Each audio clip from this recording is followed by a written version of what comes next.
नमस्कार दोस्तों, आज के इस नए वीडियो में एक बार फिर से आपका स्वागत है। बहुत सारे साथियों का कमेंट आ रहा है कि जो सहायक शिक्षक भर्ती है वो क्या अस्थायी रूप से हो रहा है, सहायक शिक्षकों की नियुक्ति अस्थायी रूप से दिया जा रहा है। इस प्रकार से कई सारे साथी कमेंट करके पूछ रहे हैं क्या हमें सहायक शिक्षक के पद को ज्वाइन करना चाहिए, ये तो अस्थायी है, हम दूसरे जगह अभी जॉब कर रहे हैं तो क्या होगा। इस प्रकार के बहुत सारे साथी का कमेंट आ रहा है, तो आपको इस वीडियो के माध्यम से मैं पूरी जानकारी देने वाला हूँ कि किस वजह से अभ्यर्थी अस्थायी समझ रहे हैं। आपको मैं आगे दिखा रहा हूँ। इस प्रकार से देखिए,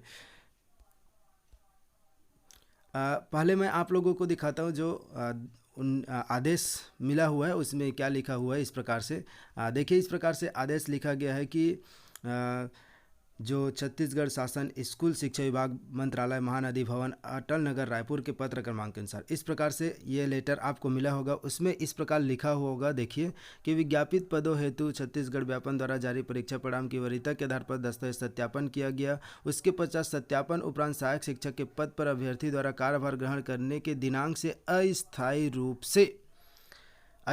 से पद पर नियुक्ति करते हुए उनके नाम से सम्मुख कालक नंबर 5 में अभ्यर्थी द्वारा स्वतः ऑनलाइन काउंसलिंग में चयनित आवंटन शाला में पदस्थ किया जाता है। इस प्रकार से आप देखे होंगे कि यहाँ लिखा हुआ अस्थायी, क्यों अस्थायी लिखा हुआ है। अब देखिए, ये 2023 भर्ती का है। इस प्रकार से आप देख सकते हैं 2023 भर्ती का है। और देखिए, मैं आपको 2019 भर्ती का दिखाता हूँ ज्वाइनिंग लेटर। ठीक है, तो 2019 भर्ती के इस प्रकार से आप देख सकते हैं, यहाँ भी लिखा गया है कि छत्तीसगढ़ व्यावसायिक परीक्षा मंडल द्वारा जारी परीक्षा परिणाम 21/11/2019 के वरीयता के आधार पर आपके दस्तावेज सत्यापन उपरांत सहायक शिक्षक विज्ञान के पद पर आपके द्वारा कार्यभार ग्रहण करने के दिनांक से अस्थायी रूप से आगामी आदेश पर्यंत 3 वर्ष की परीक्षा अवधि पर सहायक शिक्षक तृतीय श्रेणी 7वें वेतनमान के वेतन मैट्रिक्स लेवल 6 के पद पर नियुक्ति किया जाता है। इस प्रकार से आप देख लिए, दोनों में अस्थायी लिखा हुआ है। पिछले भर्ती में भी अस्थायी लिखा हुआ है, अभी भी अस्थायी लिखा है। ये क्यों लिखा हुआ है, इसी को देख करके कई अभ्यर्थी अस्थायी समझ रहे हैं। तो दोस्तों, अस्थायी आपकी परीक्षा अवधि 3 वर्ष की परीक्षा अवधि है, तो 3 वर्ष की परीक्षा अवधि तक आप अस्थायी है, उसके बाद आप जो है रेगुलर हो जाएंगे।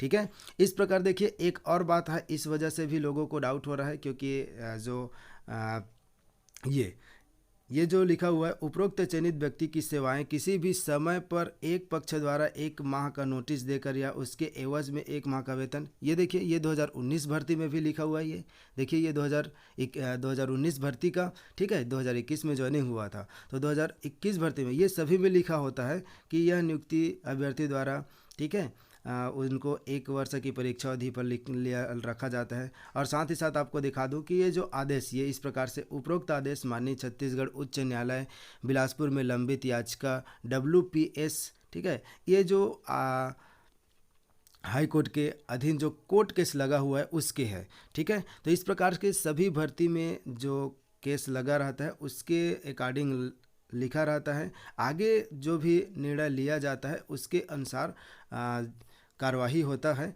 तो इस पर आपको ज़्यादा सोचना नहीं है, आप ज्वाइन कर लीजिए, क्योंकि एक बार ज्वाइन करने के बाद किसी को नौकरी से निकालना इतना आसान नहीं होता है। तो इसलिए आप बिना फिक्र के आपको जहां ज्वाइनिंग मिल रहा है वहां अभी आप काम करिए।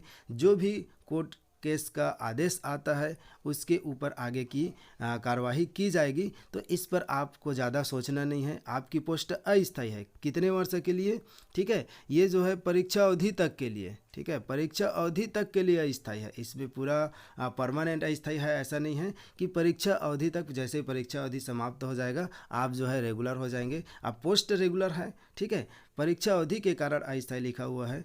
ठीक है, तो इस प्रकार आपको ज़्यादा नहीं सोचना है और आप जो है जहां आपको ज्वाइनिंग मिल रहा है वहां जा कर के ज्वाइन कर लीजिए। चाहे बीएड वाले हो चाहे डीएड वाले हो, कोई भी अभ्यर्थी हो, आपको ज़्यादा सोचने की आवश्यकता नहीं है। तो आशा करता हूं कि मेरे द्वारा दी गई जानकारी आपको समझ आया होगा और जो अस्थायी वाला जो आपका डाउट था वो क्लियर हो गया होगा। क्योंकि जो कोर्ट केस लगा हुआ है, ठीक है, कोर्ट केस लिखा रहता है। आप कोई भी भर्ती देखेंगे जिसमें जो भी कोर्ट केस लगा रहता है वो हाई कोर्ट के आदेश या सुप्रीम कोर्ट के आदेश के अनुसार, ठीक है, जो न्यायालय में पारित आदेश के अध्याधीन होगी। इस प्रकार से ऐसा लिखा हुआ है। ये 2023 की भर्ती का है और मैं आपको पिछला भर्ती भी का दिखाया हूँ। ठीक है, तो इस प्रकार से दोनों आप देख सकते हैं ये 2000 ये जो 19 वाला भर्ती का, ये 2019 वाला भर्ती का है। ठीक, तो आपको और भी कोई डाउट हो तो आप कमेंट करके पूछ सकते हैं। मिलते हैं फिर से एक नई वीडियो के साथ। Thank you for watching. जय हिंद, जय भारत, जय छत्तीसगढ़।